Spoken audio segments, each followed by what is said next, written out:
در این ویدئو قصد داریم نگاه کوتاهی به قابلیت‌های اپلیکیشن اندرویدی قدرتمند ساخت فیلم به نام ویوا ویدئو داشته باشیم که میتونیم باهاش اسلاید شو بسازیم، یعنی چند تا عکس و کلیپ رو کنار هم بذارین و از اونها یک ویدئو درست کنید و حتی تم‌های مختلف و یه موسیقی هم براش انتخاب کنید.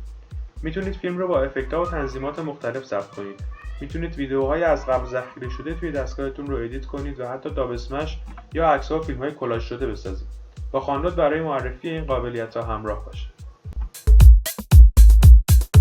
بعد از نصب نرم افزار و ورود به محیط اپلیکیشن، با لیستی از امکانات این برنامه روبرو میشیم که با همدیگه نگاه مختصری به هر کدوم خواهیم داشت.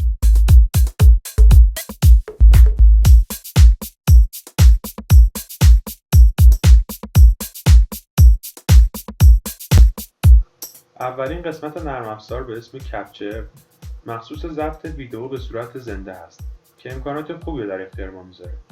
2 تا منو داره که از منوی بالا گزینه اول میشه فیلترهای مورد نیاز برای عکاسی رو انتخاب کرد که با توجه به سلیقه و شرایط نوری میتونن متفاوت باشن. با استفاده از گزینه دوم این منو میتونید سرعت فیلمبرداری رو به دلخواه خودتون کم یا زیاد بکنید.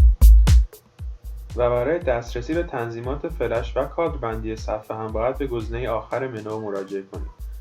منوی دوم در کنار دکمه فیلمبرداری قرار داره و برای تعیین حالت کلی فیلمبرداری استفاده میشه.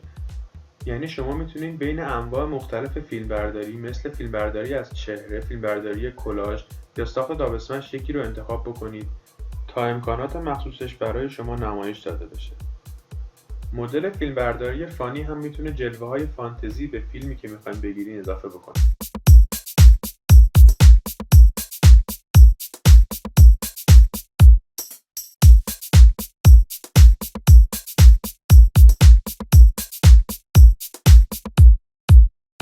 گزینه دوم توی لیست قابلیت‌های این اپلیکیشن ساخت اسلاید شو هست که با استفاده از اون میتونید از بین عکس‌ها و ویدئوهایی که روی گوشتون موجود هست چند تا رو به دلخواه خودتون انتخاب بکنید و بعد از اینکه انتخاب تموم شد گزینه نکست رو بزنید تا برای ساخت ویدئو آماده بشن. اینجا میتونید صدای اصلی ویدئو رو حذف کنید و به جاش یک آهنگ بذارید. موسیقی رو میتونید به 2 صورت آنلاین و آفلاین، یعنی از فایل‌های خود گوشیتون انتخاب بکنید که یک ویدئوی موزیکال با موسیقی مورد علاقه خودتون داشته باشید. در بخش تم هم میتونید استایل مورد علاقتون برای نمایش ویدئو رو انتخاب بکنید و اگر استایل جدیدی موجود شده باشه از همینجا میشه دانلودش کرد. در نهایت هم با استفاده از گزینه شیر میتونید ویدئویی که ساختین رو با 2 کیفیت نرمال و HD در شبکه‌های مجازی به اشتراک بذارید.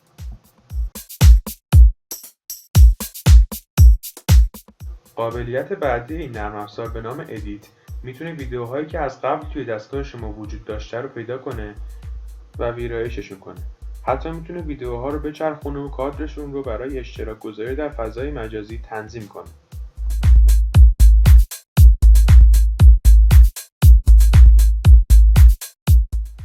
در قسمت استودیو میتونید همه فیلم‌هایی که با این نرم افزار ساختین، ویرایش کردین و یا ضبط کردین رو ببینید تا اگر لازم بود تغییرات جدیدی اعمال کنید و ویدئوها رو دوباره ذخیره بکنید.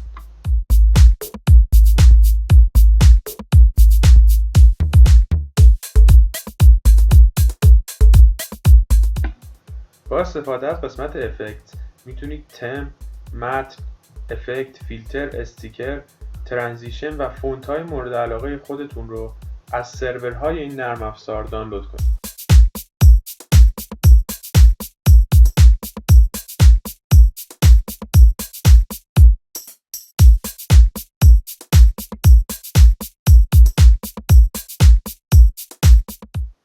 آخرین قسمت نرم افزار به نام کلاژ میتونه با استفاده از قالب‌های از پیش تعیین شده‌ای که داره عکس‌های شما رو به شکل زیبایی با همدیگه ترکیب کنه.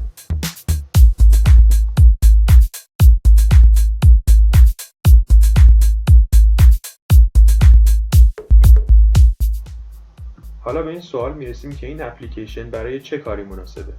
ویوا ویدئو با توجه به دارا بودن افکت، فیلتر، فونت، تم، استیکر و حالتهای متنوع فیلمبرداری میتونه کارآمد باشه و تا حدودی ضعف‌های فیلمبرداری دستگاه شما رو پوشش بده.